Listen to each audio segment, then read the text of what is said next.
Thank you, Manasa. Thank you, Francis, for putting this together. It's really a great opportunity to be here. And thanks to Matt, that was a really cool talk. And we're going to talk about supermarket data. This is completely new territory for me as a researcher. And this talk is going to reflect, my utter ignorance of this topic. It is extremely exploratory. And Manasa knows I sent the slides in this morning. But this is a joint work with my colleague Gunter Hitch at the marketing department at Booth, and our student Xinyang Lin, who's also in marketing.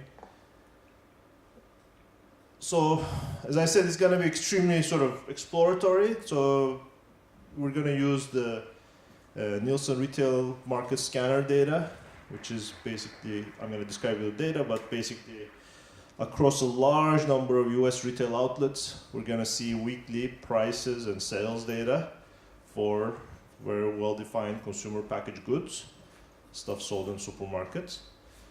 So a focus was going to be understanding, what's going on with the pricing of these, well-defined goods across markets and within markets, across stores, if you will. And we're going to sort of look at prices. I'm going to show you some time series of prices, etc. So, and then we're going to try to figure out, how much dispersion prices there is, what explains, what seems to explain dispersion prices. And we're going to have even some extremely rudimentary demand estimation here. No endogeneity correction, nothing, just log regressions. But, millions of them. So I'm going to show you what price elasticities we get from these things. Okay? So, all right. Of course, this is about data. We have to talk about how big your data is. I don't think we have that big data here, although we're having a lot of trouble analyzing. That's mainly because we're bad computer scientists. So we have to really get help on that. But okay, here's the data. And it's available to the public, thanks to the huge public goods contribution of my Booth colleagues. So Nielsen agreed to share data to, I believe, on US researchers right now. I don't know if European researchers can do it. Maybe they can. So through the Kilt Center, you can have mainly two data sets. One is the home scan data, which a lot of people are using it. There's household panel data, about 60,000 households in the US. They scan whatever they bought in supermarkets. And you see what this household bought from whatever outlet. Extremely detailed consumer surveys. Fantastic data that has been used a lot, not just IO or macroeconomics researchers as well. What we have is this scanner data, which is at the retail outlet level. So, so basically, sort of what we have is for the retail outlets that are covered, we're going to have this units sold, the prices that were set at the retail level, etc. So what we're going to have data on is the prices and sales across 18,000 stores that belong to 83 retail chains across the United States. Okay, and there are about a million or so or more products in this data set. We focus on the top 50,000 of them. So 50,000 times 18,000 times 18,000 times number of weeks in the data. So we have about 5 years of data, although we use only about 3. Okay. Actually, the long tail aspect of it is really interesting. So we don't look at, about a million of these products. But this zero market share or zero sales is going to be a really big issue with this data set. It's a big problem that we hope our econometrician colleagues are going to help us solve someday. Because, they do account for about 20% of the expenditure. Okay? So maybe, it's sort of not super long tail. There are a lot of products making up not too much market share, but it's an important place to look at. Okay. So as I said, a bunch of people sort of look at similar questions as we do. So Greg Kaplan and Guido Menzio at UPenn, these guys are macroeconomists. They are interested in, dispersion of prices as well, because macroeconomists are really interested in search behavior. They use home scan. But what they have there is transaction level price data. So whenever they see a household purchasing an object, they see the price. What we have is, what was the price at the outlet, the posted price. So they see the sort of the transaction price, if you will. Okay. So let me show sort of different cuts of this data. So one is sort of when we got this data. Yes. What would cause those to vary in supermarkets? There's not really negotiation, right? Correct. So, but what they have, I guess what I want to say is, they're gonna see sort of, from a sample of 6,000 guys, they see what they're buying. So they're gonna miss a lot of prices that were there posted on the shelf. That said, we still have a problem in the sense we only see a record in this data when a product sells in a retail outlet in a given week. So this is the zero market share problem. And there are a lot of zeros in this data.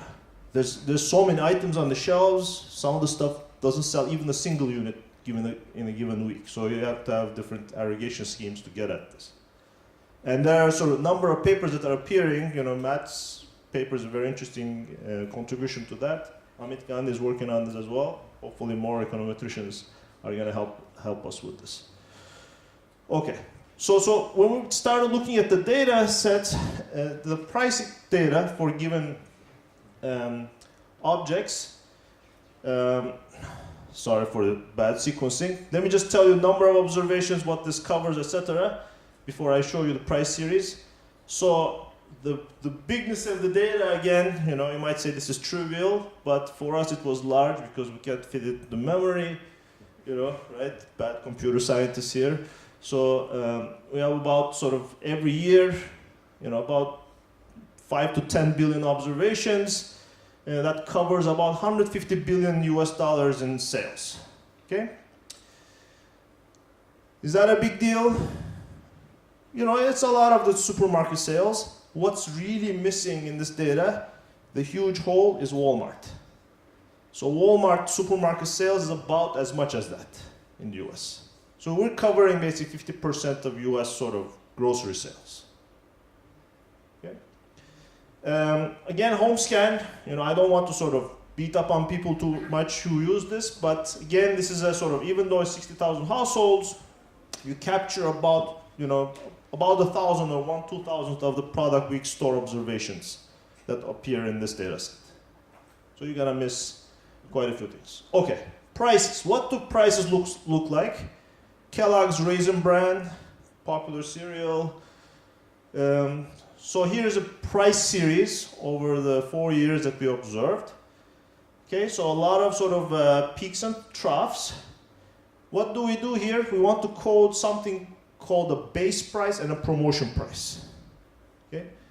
So we have this algorithm that goes through this price series and tries to find where the base prices are. So those are the red dots.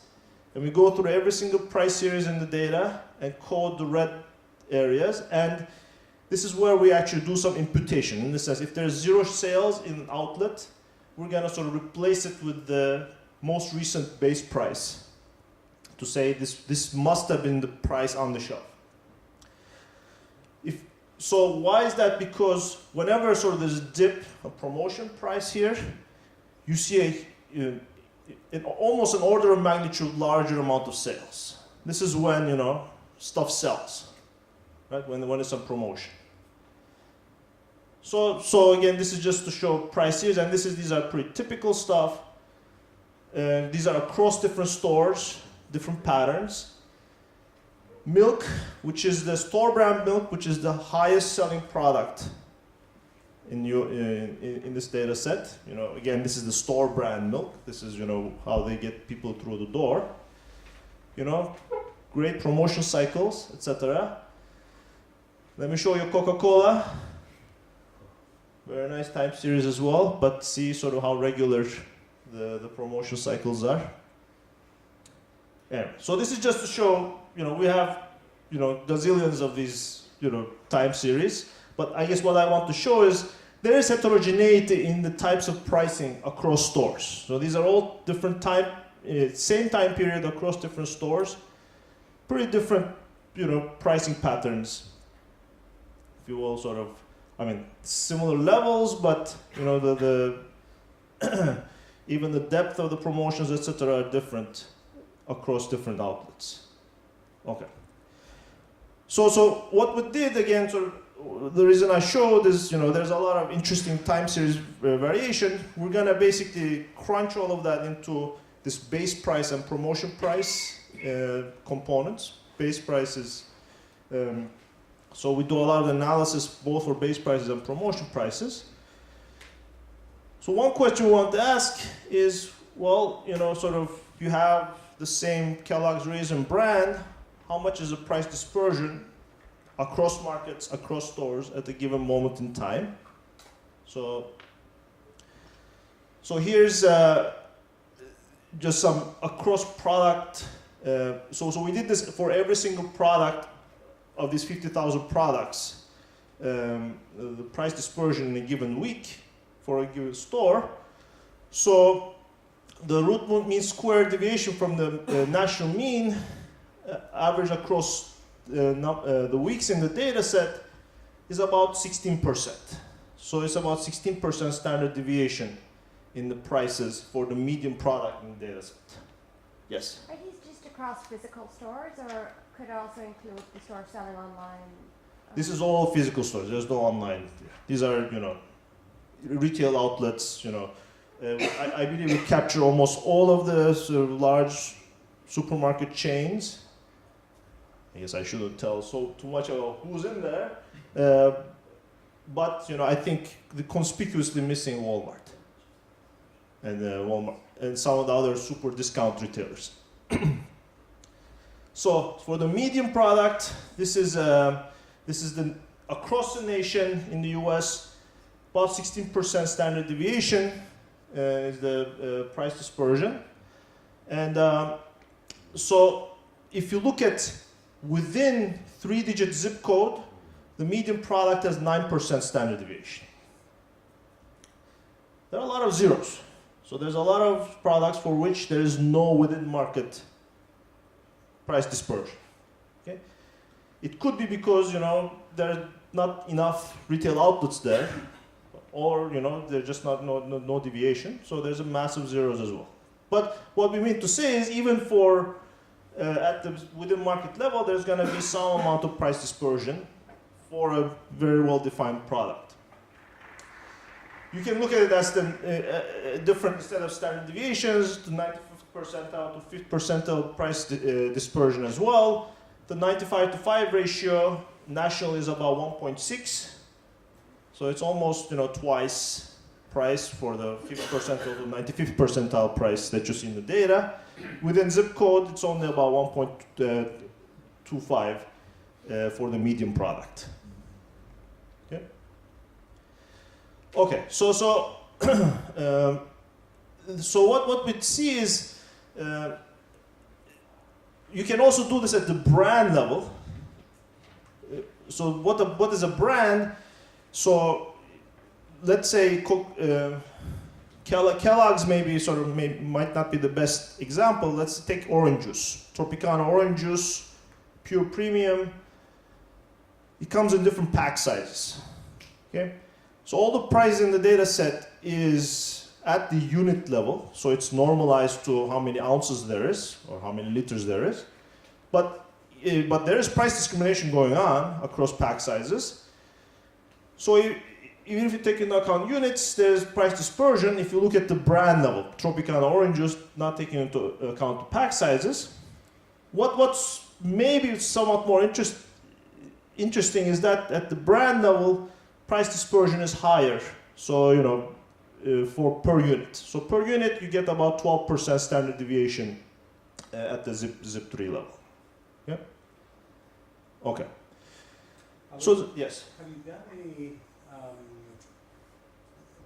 classification of what type of products have higher price dispersion?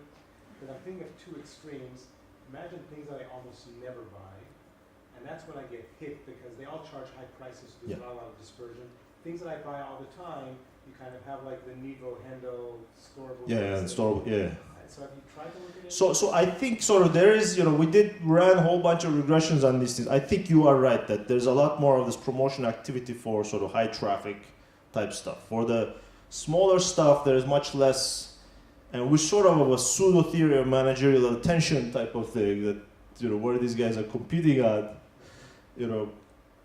But yeah, it's like the deal with all this stuff is like whatever regression you run, you find, significant stuff. Right? That's the curse of big data, in a sense. So the issue is, what do I have to explain R square?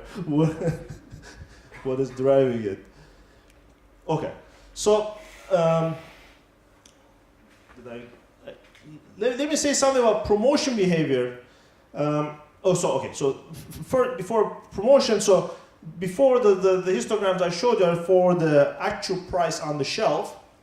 So now let's look at base prices, taking away the promotions. Is there dispersion there as well?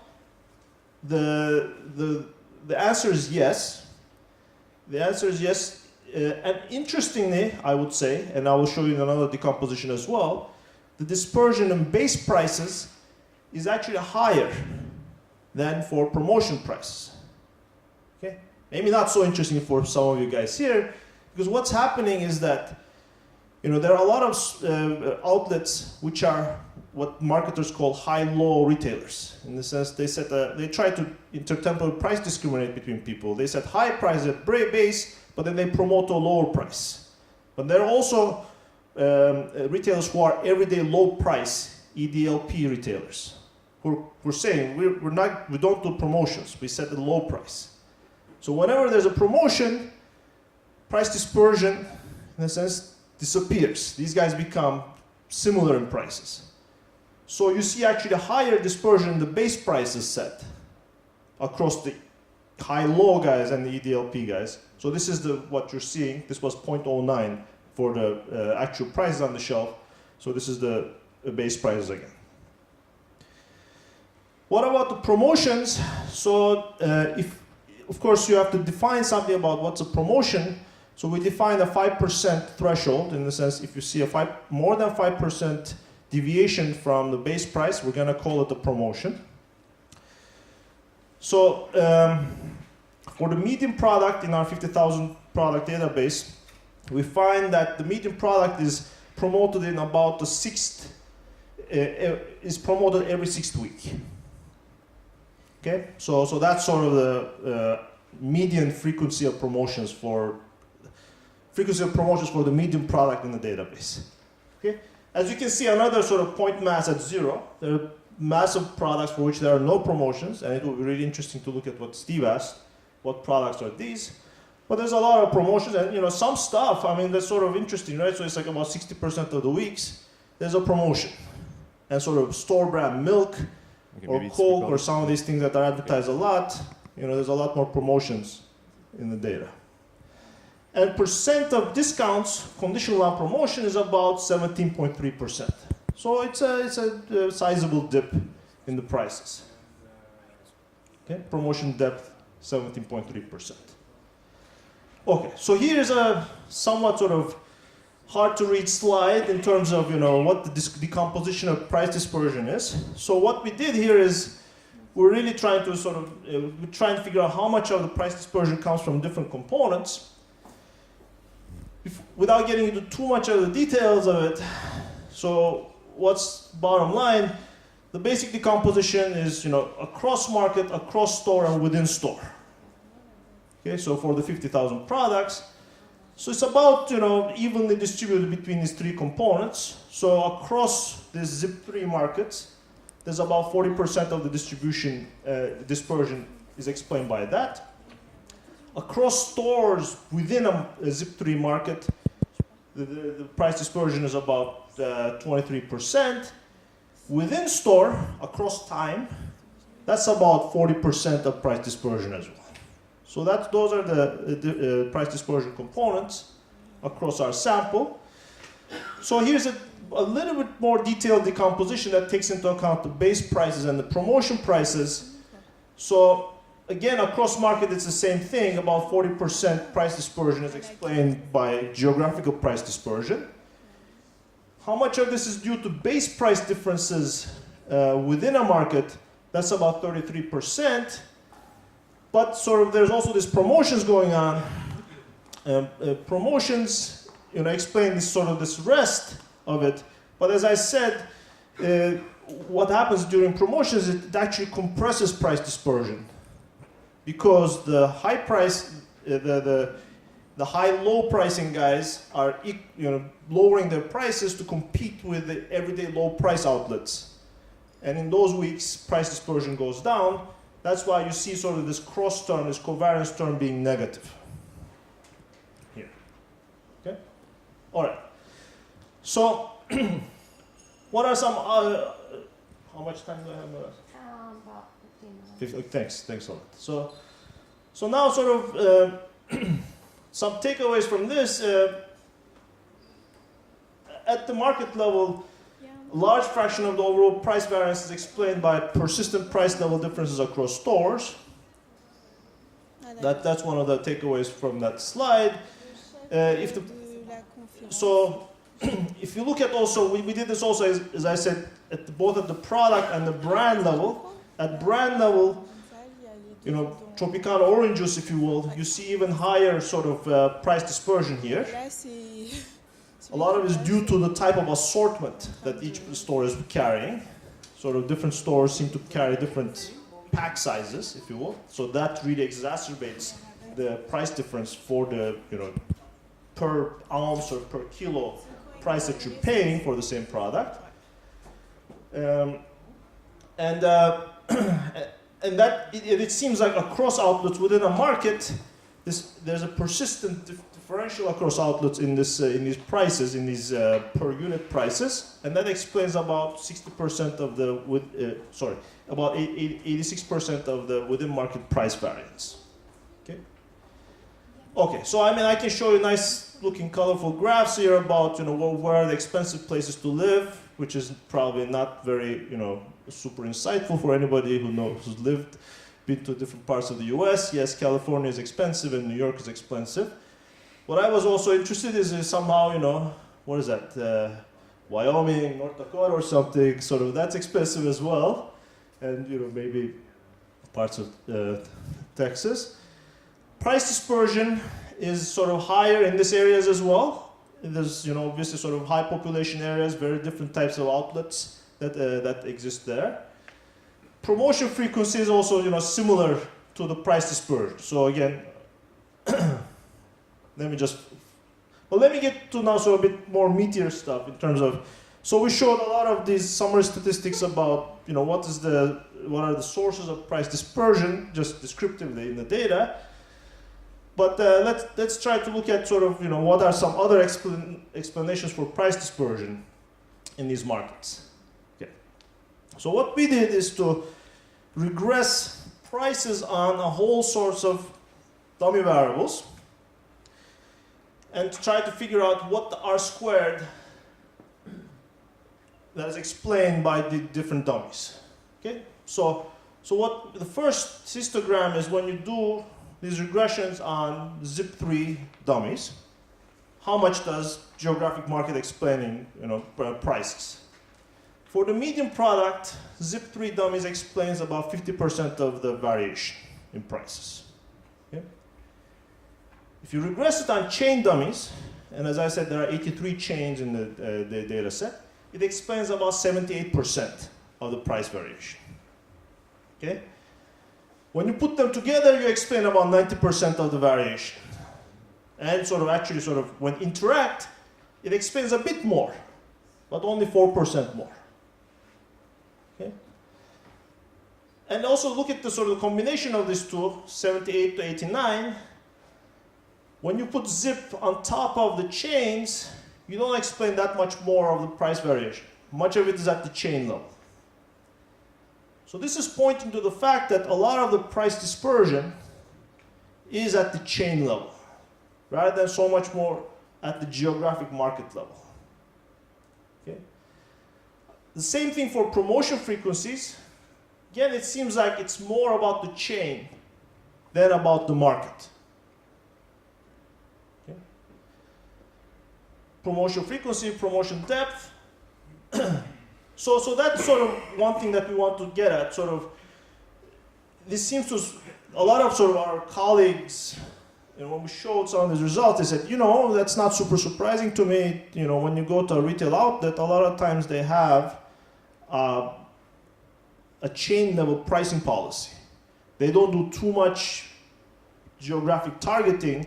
Maybe they have some rough zones, etc., but a lot of this at the sort of chain level rather than so much at the market level. So one thing sort of we want to look at is, well, can we rationalize or explain why sort of prices seem to be sort of relatively homogeneous within a retail chain, which has outlets across many different types of outlets, many different types of locale. Okay, so it could be cost differences. Unfortunately, we cannot get at this using this data. I'll tell you in 2 seconds why. We do have data on data from wholesale distributor of a lot of these products, but we have data at the market level. And there's something called the Robinson-Patman Act that a lot of my marketing colleagues cite. They say, according to the Robinson-Patman Act, the wholesalers of these products are not allowed to price discriminate between different retail outlets. Now, everybody knows this is not the reality. So the reality is there's a lot of under the table deals between retailers and the manufacturers. So these are called sort of market development funds in the sort of, I guess, industry. Yes, you pay the same wholesale price potentially, but you get a lump sum, some sort of money to promote the product, etc., which can vary wildly between different types of retailers. And unfortunately, there's no systematic data set that captures what these sort of market development funds might be across stores. So it's something that is going to be difficult for us to explicitly control for. The other explanation is, maybe these guys are not super sophisticated. They don't tailor their product to the market. They don't price discriminate, across stores depending on the type of demand curve. But maybe the other explanation is maybe they face different, similar demand curves across market. Yeah, Alexander. Do you observe things like whenever a product of a certain product size is sold by the chain, it always has the same price? Yes, but that chains decide not, some stores in certain areas because maybe demand or other things decide not to sell certain product sizes, for example, so that you indeed get the price discrimination at the end of the day. Exactly. I think that's, there's definitely price discrimination based on sort of assortment. And actually, I think in Europe, and I know from Japan, you're going to get, an extreme versions of this. And I have a student who studied 7-Eleven, for example, in Japan, and they have uniform national pricing policies. But the entire difference is in the assortment that the stores carry. And I believe in several European countries, I think it's a law that you cannot charge different prices in different outlets. It's going to be a chain level. But they do all their price discrimination through assortment side choices rather than price choices. So I think that the European data, the European equivalent of this data is going to show an even deeper puzzle, if you will, if you just focus on the chain. So, but what we want to get at is the demand side explanation. So we're very excited at first seeing, chains are not, geographically targeting the prices. Maybe there are lots of dollars, lying on the table. If we help these guys price discriminate between markets, what's the value of our consulting activities to these guys? Not that there aren't any software companies that are trying to sort of sell price targeting tools to them, right? The marketers will tell there are companies like Demand Tech, you know, who use the similar data to estimate demand curves, and they have price recommendation tools for marketing managers. There's a rich sort of industry out there for this. But so we said, okay, well, how about we try to get at the potential demand side explanations for this? How are we going to do this? We did something extremely simple and crude, and I will ask my colleagues to please close their eyes on this slide to sort of.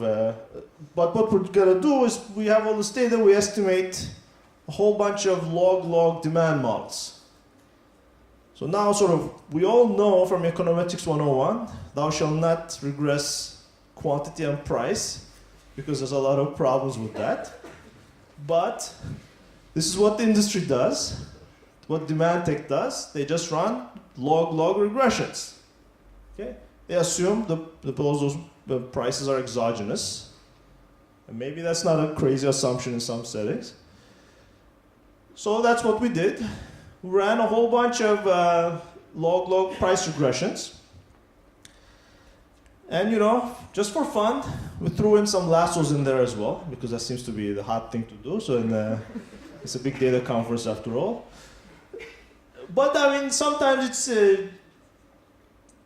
it's called for, because we have relatively short time series, 3 years of data, 150 time series points, and we want to sort of get into all the potential cross-price effects within the category. And some categories are large, so you might have more covariates on the right-hand side than there are time points. So lasso does kick in a bunch of these times, and could avoid overfitting, etc. And those of you who know huge amounts more about machine learning than I do can please tell me what else I can do to deal with this. But I guess just in defense of this, it's hard for me to figure out what the instrumental variables will be in this set. I mean, I can use the Hausman instruments, potentially, but I'm just not gonna get, cost side good IVs for this thing. So that's, I think, a challenge that IO people dealing with this type of data have to, So, yeah. do you have, I mean, are you doing, what level are you controlling? Because in some sense, like, one thing you can think about is just sort of short-term deviations from a mean or something relative to you can control for the general seasonality, you can control for the overall price level of the store and try to look at. So we do just some very rough sort of seasonality type stuff here. Although it doesn't change actually, frankly. Sort of right now I'm going to show some base results. This is just purely store level log regressions. Even if I throw in seasonality, pull it across stores a bit to get at the seasonality, it's not going to change too much of these results, which was sort of a bit surprising to me, but it does seem to be. Did you find any demographic data, like on the zip code, like store level density within the zip code or education? These are store level regressions. Okay. At the store level, I have 150 data points. I just run a regression for each store, each product. So I'm going to show you millions of such small regressions, if you will. I have 5 minutes. Okay, so this is what you get. Orange juice, the median price elasticity is -3 with the OLS. Lasso pushes a whole bunch of these to 0, but about the same, -2.7. Also, of course, the lasso is going to shrink this thing towards 0. And we have to sort of talk about how to deal with that, and maybe those of you who know much more about the lasso can tell me how to deal with it. Cheerios, etc. And I'm showing this because sort of some of these price elasticities have been estimated a lot in the marketing literature, IO literature, etc. They're not crazy. So there are a lot of sort of marketing survey articles or meta-analysis, etc. They're sort of within the ballpark of these things. As I said, we did this for many products, and I'll tell you exactly how many products. So we did it for the biggest selling 100 categories out of about 1,000 categories in the data set. And covers, as I said, 50,000. We started with 50,000 products. This covers about 5,000 to 6,000 products. Okay. So these are the markups that you get just based on the own price elasticity from this demand system. The median markup based on the own price elasticity, about 22%. So what do macro guys use in Dixit-Stiglitz preferences in the papers? I think 25%, right? Price elasticity of 4. So maybe they were right all along. So this is sort of the spread of these things. Mean is about 25% markup. It varies from 60. And what am I showing here? I mean, this is also a challenge of dealing with big data. So of course, there's all sorts of crazy elasticities that we get. I'm focusing on sort of estimates with a p-value below 1% and 5% here. If I were to show you sort of non-censored in that sense elasticity estimates, the mean would have been about the same, but you would get some crazy numbers at the extreme tails of this distribution. Okay. Again, what I would like to say is, maybe it's not too crazy. Obviously, this might be with some bias here because of the endogeneity problems, etc. So, again, sort of, you do get positive price elasticities. Some estimates are noisy. The industry uses, these sort of Bayesian shrinkage methods to deal with the noise, etc. But we're working on it. Yeah. You also have the problem of the zero for smaller products, right? Exactly. So we have only we do truncate a lot of the, we focus on products for which we have 80% of the weeks covered. But yeah, what do you do with when there's a 0 here? We don't put +1 there, right? A lot of people put +1, but I think that would sort of make things a bit, there are a number of papers now that show that's a really bad idea. Okay. So now the next thing we do is we do the same thing with estimated price elasticities, and we try to figure out what explains differences in demand. So ZIP3 explains about, so the bottom line there is, yes? But the price endogeneity that you talked about, it's like only within time in the store. So it's a bit different from so I would be less worried than the normal, because the normal demand would say, price of this product in this market. Across store, exactly. Yeah. Now that you're within the store, across time, you see and that's exactly what the marketing, I mean, if you ask people like Peter Rossi in marketing, they will say that. They will say, look, I don't worry too much about endogeneity in that setting. Within price, you saw the prices series. I mean, it looks pretty. 3 years in the market, crazy things happen, I don't know, from 1 week to the next. So what we next try to do is we sort of try to figure out, how much does geography and chain ownership explains these things, and it seems like these are two sort of orthogonal components. Geography explains about 14%, but chain characteristics also explains about as much, and the two put together explain sort of about double that. So it does seem like there is some homogeneity within chain of demand, in the sense the customer of, let's say, Safeway or Jewel is about, there's some commonality in the customer segments that they're facing across markets as well. So that seems to sort of suggest something about why we might see relative price homogeneity within chain. And if you look at sort of the larger products, this is a bit more stated, in the sense the chain explanation is a bit higher, about 23% as opposed to 15% at the geography level. Okay? And it's similar for Lasso as well. So Lee, Yeah. and elasticity estimates suffer from the critique of the Hengel-Libo, right? In the sense that a lot of these things Might be the hoarding, and these might not be the, is it the long run or the short run price elasticities, etc. Yeah, no. I mean, we could try to go through and see, focus on these things and, see if there are easy fixes to that, but. And also, your part that you explained may be underestimated because there is noise just by estimation, no? You take into account that? The elasticities are noisy, the estimates are noisy, so you have to account for this also. That's a good point. That's a really good point. I don't know how to.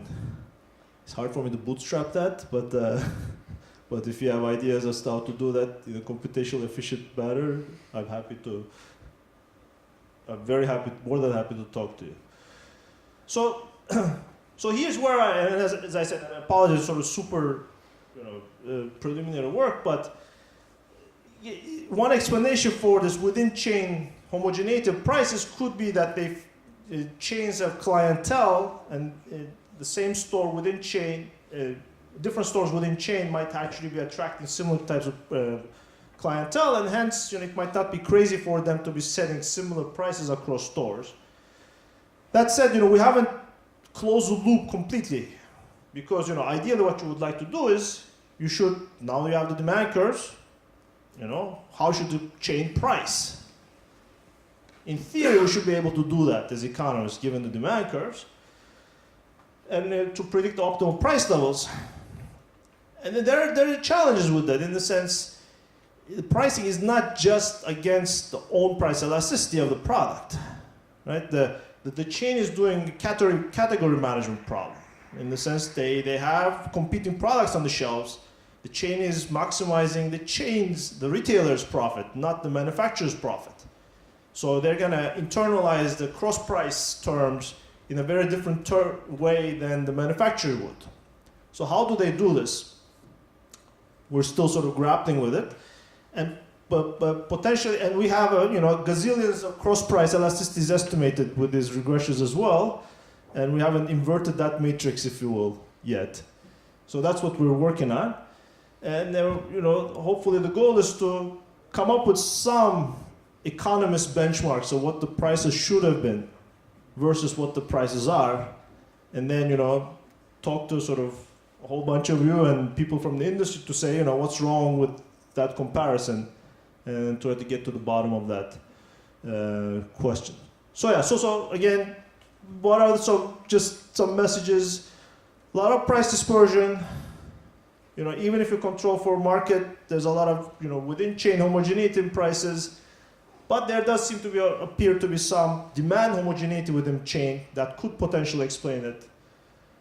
But still, we don't know whether the chains are leaving money on the table for not price discriminating. That said, again, I understand the challenge of retailing. They might not want to squeeze every penny out of people in the short run. There are other larger bigger picture problems they have in terms of what the image they project, because we don't deal with the store substitution problem here, and that might become an important margin to deal with as well. Thanks a lot.